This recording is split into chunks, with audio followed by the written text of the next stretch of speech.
Hey everyone, thank you so much for showing up tonight. For those who don't know me, I am Michael Nassa. I am super excited to be here. This is actually my first comedy show, so I want to see what I can do. Especially after seeing all those other shows, when I see other people doing amazing things, I gotta keep up. So, for some context, I had a pretty wacky life. Ever since I was 17, I've been living on my own, living in a minivan.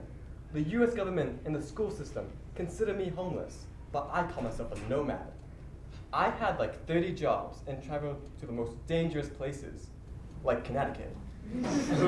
On my journeys, I met the most bizarre people, and I'm going to tell you about them.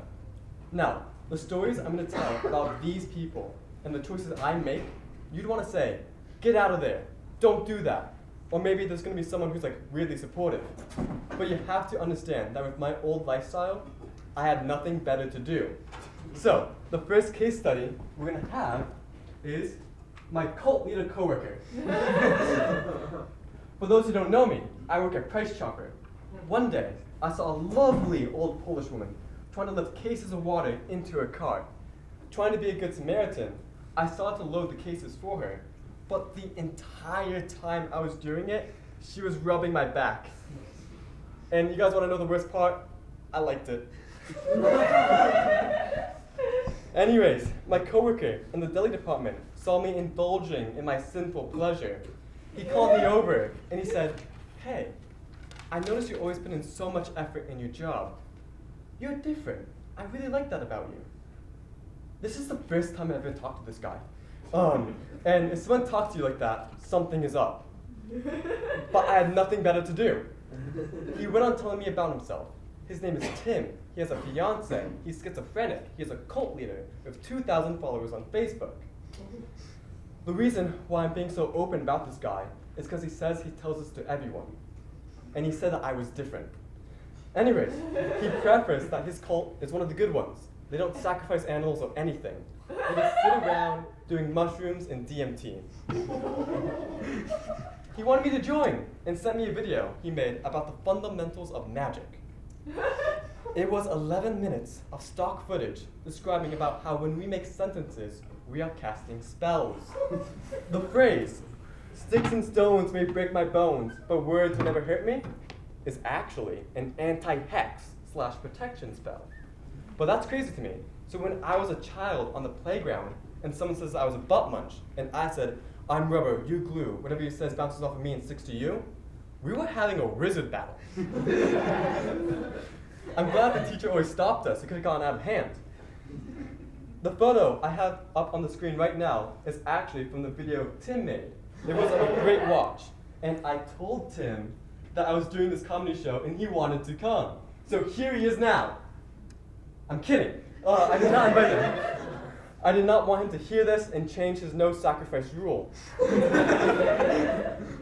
He did want me to tell all of you the cult's motto. Do no harm, take no shit. That almost got me to join the cult. You know, if I do a second stand-up routine, I want to do it Eric Andre style and have him as a guest.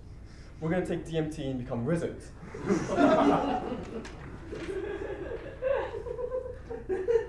For those who don't know me, I actually have a thing for Polish women, especially with curly hair. Matter of fact, if you are lonely and confused and look like one of them... Okay, I glad I got that out of the way. Let's do a bad date story. For those who don't know me, I make a lot of bad choices. I matched with a girl from Clark on a dating app.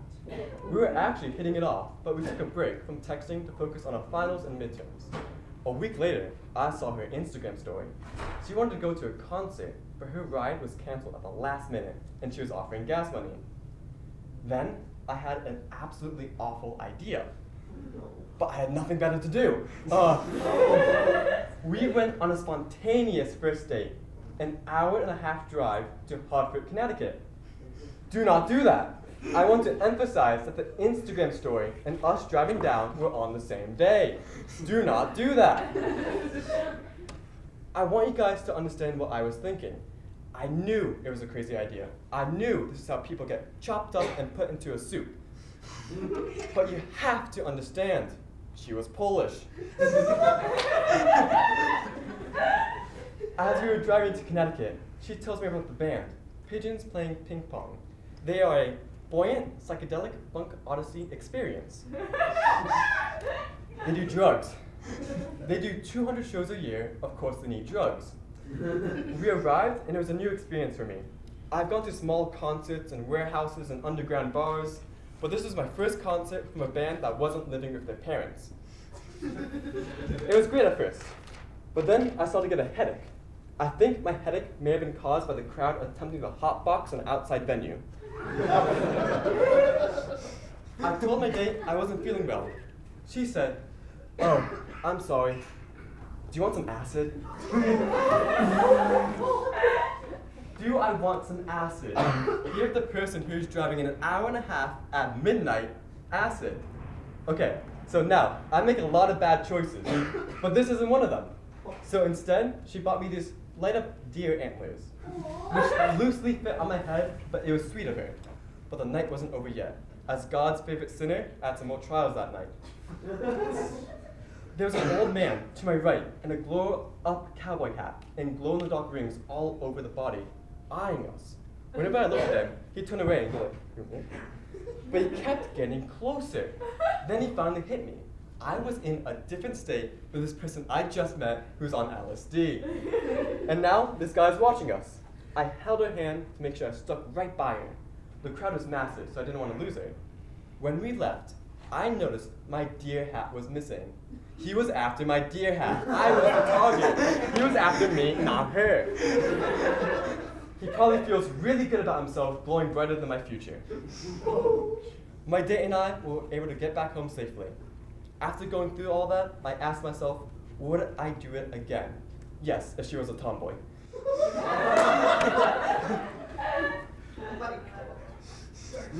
I want to thank all of you for showing up tonight, for watching me. I haven't been able to see some of my friends in years, and I'm so glad that I'm able to see you guys again. And I finally gave you guys the comedy show that I've been promising you. To see that I can still make you guys laugh after all this time, I'm so glad to see you guys. I miss you all so much. To my WPI friends, thank you all for coming tonight. Comedy is the best way I've found to express myself, and I'm glad you guys are laughing in agreement. I hope you all enjoyed Comedy Fest.